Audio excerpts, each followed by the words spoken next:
Anecdote de ce mari qui va faire les achats au super. Sa femme qui lui dit, tu sais, on est devant le mois de Elul. Et c'est un bon moment de faire des actes de gentillesse, de bonté, de montrer un peu sympathie, gentillesse à ceux qui d'habitude sont ignorés. Alors, ce que je te suggère, en payant à la caisse, demande au caissier qu'est-ce qu'il ou elle préfère comme morceau de chocolat, un petit gâteau, et offre-lui juste un petit geste de gentillesse. Belle idée. Reviens, nous, comment ça a été? Ah, je l'ai fait. Qu'est-ce qu'il a voulu? Je l'ai fait en caisse, libre service. Elul, tzedaka. C'est quoi cette tzedaka qui est attendu de notre part?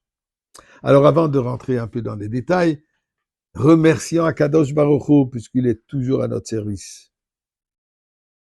מזמור לסוידו, הוריעו לאדוני כל הארץ, עבדו אדוני בשמחה.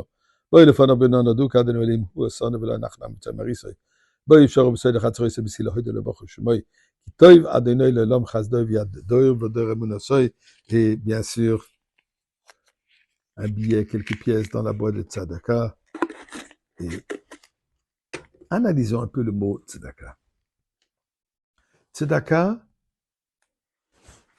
apparemment, vient du mot de tzedek, tzedek tirdof, la justice, beddin tzedek, la cour de justice. Mais tzedaka, ça a l'air plutôt la charité. Charité, chesed. Alors, quel lien? Comment est-ce qu'on réconcilie ce concept de tzedaka, charité, chesed, bonté, acte miséricorde, bienfaisance? Essayons de comprendre un peu, mettre un peu les points sur les i. Alors écoutez, d'après la Torah, dans le judaïsme, aider le prochain, faire un don, ce qu'on appelle d'habitude donner de la charité, c'est pas ça la tzedaka. Tzedaka vient du mot justice. La connotation, elle est quoi? Que nous avons une obligation de donner. Quand je paye une dette, je ne donne pas de la tzedaka. Quand je paye le salaire de mes employés, je ne donne pas de la tzedaka. C'est pas de la charité. C'est une obligation. Nous dit la Torah qu'en réalité, aider le prochain, de faire ce don, que ce soit un don monétaire, ou que ce soit un don de nourriture, ou que ce soit un don de soi. Adam qui akriv mikem korban, on donne de soi-même. Tout ça, c'est une obligation. Pourquoi? Puisque tout ce que nous possédons vient de Dieu. Et Dieu nous le donne pour qu'on puisse le partager avec le prochain. Et dans ce partage du prochain, il y a moi aussi qui est inclus. J'ai le droit d'utiliser pour moi aussi, puisque c'est ça ce que Dieu veut. Mais à savoir que ça ne m'appartient pas. Je ne suis qu'un émissaire par lequel Dieu envoie à tous les nécessiteux. Histoire dans la Gemara. Rabbi Akiva, quand il était encore berger, vit dans la pauvreté absolue puisque son beau-père les a renvoyés de la maison.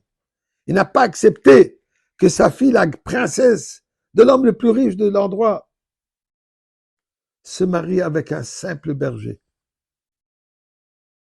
Vivait dans un trou quelque part. Meuble, de la paille, sur quoi on dormait. Un jour, il y a quelqu'un qui frappe à la porte. Il dit, est-ce que vous pourrez m'aider? Ma femme vient d'accoucher et j'ai besoin de la paille pour qu'elle se mette et pour le bébé.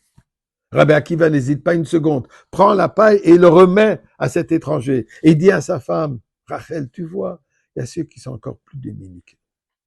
C'est alors que Rachel a encouragé Rabbi Akiva d'aller étudier et ensuite devenu l'illustre Rabbi Akiva, que toute la Torah, toute la Gemara est basée sur lui. Mais c'est quoi le message? Rabbi Akiva, il a ressenti, il a reconnu, j'ai plus de paille que l'autre, je dois le lui donner, je dois le partager. C'est si nous trouvons dans la Megillah. De quelle manière je dois faire cette tzedaka? Est-ce que d'une manière j'ai pas de choix ou je le fais avec joie? Alors, les mitzvot de Purim, parmi les mitzvot, il y a la mitzvah de donner des cadeaux de nourriture à un prochain, envoyer, et aussi de donner de la charité, de donner aux pauvres. Quelles sont les paroles? Ish le re'ehu ou matanot la evyonim. Ou mishloach manot, donc on va envoyer des cadeaux, ish le re'ehu, une personne au prochain, ou matanot la evyonim, que l'acronyme de ces 4 mots font Elul. Pour nous enseigner que cette mitzvah que nous faisons de tzedaka doit faire avec joie. La joie de Purim. C'est quoi cette joie? Avoir l'opportunité d'accomplir la volonté de Dieu. Et en faisant ça avec simcha, nous allons avec grande simcha recevoir Mashiach maintenant.